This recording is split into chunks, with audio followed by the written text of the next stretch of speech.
maybe to give you the platform to apologize to the First Lady for your statements that you made about her possible connection to Jeffrey Epstein. That. That's not going to happen. If they want to sit down for a deposition and clarify the nature of the relationship between Jeffrey Epstein, if the president and the first lady want to do that, and all of the known associates around them at the time of whatever time that they met. And I also think they're bullies, and they think that $1 billion is going to scare me, which is the fact of the matter is that if they'd like to go, I have this to say to them.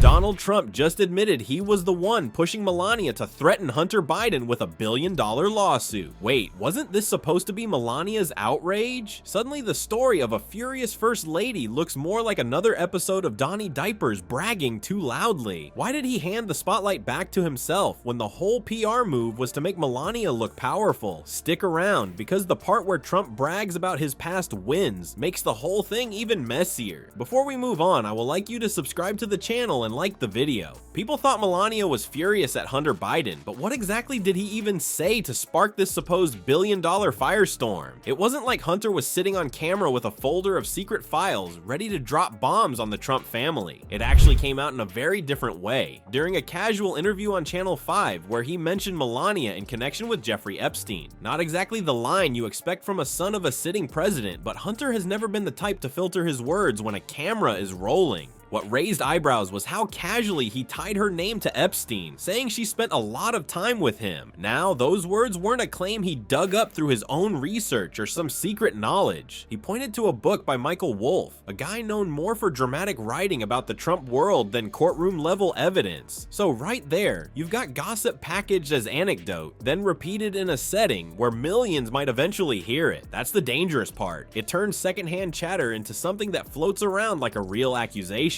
Biden alleged that the president and first lady met through a mutual acquaintance, Jeffrey Epstein. That was Hunter Biden saying, "Bring it on" to the first lady after she threatened to sue him for $1 billion for comments he made in a previous interview on Channel 5. They spent an enormous time together. According to his biographer, is that Jeffrey Epstein introduced Melania. That's how Melania and the first lady and the president met. Really? Yeah. Epstein made the intro. Yeah, according to Michael Wolff. The media world, even one offhand comment can morph into a headline faster than anyone checks the facts. A perfect example came almost instantly. The Daily Beast published its own piece drawing from the clip, making it sound like Melania's ties to Epstein were established. Hours later, that same article was yanked back with an embarrassed retraction. But the damage was already done. Once people saw that headline, they didn't need context. They had already formed the image in their heads. That's how messy things get with gossip. Truth takes longer to fix itself than lies take to land. Think of it like passing notes back in middle school. One kid scribbles a rumor, another kid repeats it, and suddenly the whole class is whispering. Only in this case, the note wasn't just folded and tossed across the room, it was broadcast on YouTube and clipped into social media posts. Everyone loves the juicy version even when it's shaky. Instead of being laughed off as careless talk, it mushroomed into a political kerfuffle with lawyers drafting billion-dollar paperwork overnight. That's where Melania's team jumped in, labeling the comments false, defamatory, and extremely salacious. They didn't just say it was unfair, they threw the legal book at it, branding it harmful and reputationally toxic. On their end, it wasn't about Hunter riffing off a tabloid author's words. It was about the possibility that repeating something scandalous out loud made it stick in the minds of viewers who wouldn't forget it. The difference between private chatter and public commentary is enormous, and in this case, the leap turned Melania into a headline she did not want. And while Hunter's loose remark probably felt small at the time, the reaction turned it into something massive. A single mention spiraled all the way into threats of $1 billion lawsuit. That number wasn't chosen at random either. It was meant to rattle, to intimidate, to let Hunter know he wasn't just poking random people. He was messing with a former first lady's image. Hunter handed them an opening and they slammed the door hard in response. The irony here is how quickly things escalated from a casual interview to threat letters pasted with more zeros than most people will see in their lifetime. This wasn't a legal case unfolding over months of investigation. It was an overnight political spectacle, fueled by the sheer attention-grabbing nature of tying the Trump family name to Epstein gossip. One offhand line set the stage for lawyers to step forward and pound their fists about defamation. But here's the twist worth noticing. Was this really Melania stomping her foot and saying she had enough? Or was she prodded into action by her husband's obsession with turning every headline into a weapon? Because right after Melania's side demanded Hunter retract his words, along came Donnie Diapers himself, eager to brag and somehow take credit for the whole thing. And that's where the story gets even weirder. Was Melania really the fighter here? Or was Trump just shoving her into the ring so he could cheer himself on from the sidelines? Imagine setting up a whole production where the spotlight shines on your wife's anger, the storyline is about her dignity, and the world sees her fighting back. Then, out of nowhere, you walk right onto the stage, grab the microphone, and announce, actually, this was all my idea. That's basically what Trump did when he couldn't resist bragging during a Fox radio spot. Instead of letting Melania look like the one driving the retaliation against Hunter Biden, he swooped in and claimed credit. This is classic Donnie Diapers behavior. He just can't stand anyone else being the star, not even his own wife. He started bragging about how well his lawsuits had been going, puffing himself up like he was the undefeated champion of the courtroom. To his supporters, this kind of talk probably sounds tough, but in reality, it's another example of his endless need to remind people how great he thinks he is. What's striking is how he casually folded Melania's story into this self-promotion. The way the legal team originally framed things, the lawsuit threat was supposed to come across as Melania herself defending her honor against trashy gossip. But Trump's slip made it clear she wasn't steering this ship. It was him boasting again, hijacking her moment for his own ego. If Melania was the lead character in this drama, Trump basically walked on set, pushed her aside, and started reading her lines. It's like Melania's camp carefully crafted the narrative of a wronged woman standing up for herself, and then here comes the orange turd saying, "Don't thank her, thank me."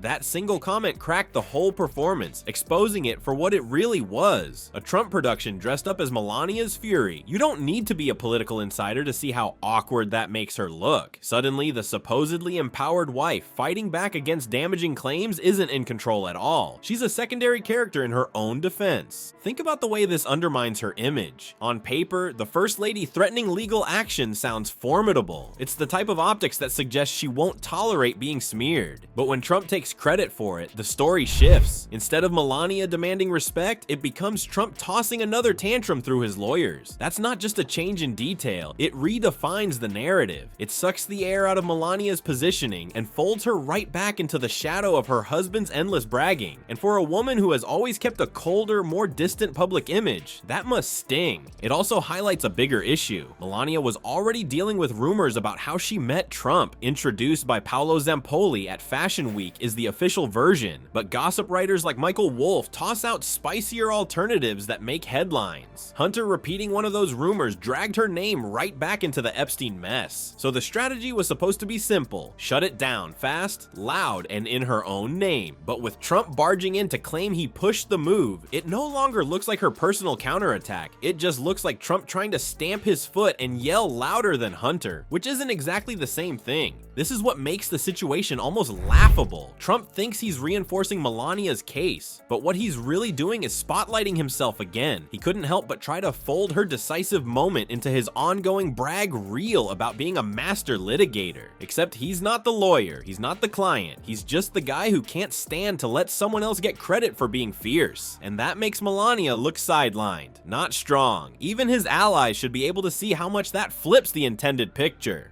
While Trump was busy patting himself on the back and taking credit for his wife's outrage, Hunter Biden responded in the only way he ever really does, with a shrug, a curse, and a refusal to play scared. The moment the billion-dollar threat letter landed, Hunter's reaction wasn't panic or nervous silence. He simply said, That's not going to happen. No wavering, no hedging, no attempt to soften the bluntness, just a straight-up dismissal of the kind of saber-rattling that would terrify most people with a normal bank account. But scratch the sarcasm away for a second and you see why Hunter was in such a strong position. Defamation law doesn't work the way Trump likes to act. For everyday people, yes, false accusations can lead to real payouts. But when the person involved is a public figure, the bar is sky high. To win, Melania would need to prove actual malice, meaning Hunter knowingly spread what he thought was a lie. And Hunter pointing to a published book by Michael Wolff, as flimsy as Wolff's reputation might be, makes it almost impossible to prove intent to lie. That's why most lawyers would tell you that despite the eye-popping numbers flashed in the letter, the case was never really meant for court. It was a PR stunt, an intimidation tactic dressed up as a lawsuit, and Hunter figured that out instantly. Another reason he wasn't fazed was because media outlets had already shown how fragile the narrative was. Remember the Daily Beast? They jumped at the headline, printed their version of the claim, and then scrambled to retract it within hours. That retraction is proof of how quickly things unravel when given even a tiny amount of legal scrutiny. If an outlet with fact checkers and lawyers on call can't stand by it, how is Melania gonna win a billion-dollar case in front of a judge? Hunter didn't need a fancy legal explanation to see that. He just saw how fast people folded when pressure came in, and he knew standing firm would expose the bluff. So Hunter turned it around. Instead of appearing like a man under threat, he leaned into the moment and made the Trumps look ridiculous. His defiance wasn't just a refusal to retract, it was a clear message that he wouldn't let the former First Lady's complaint intimidate him.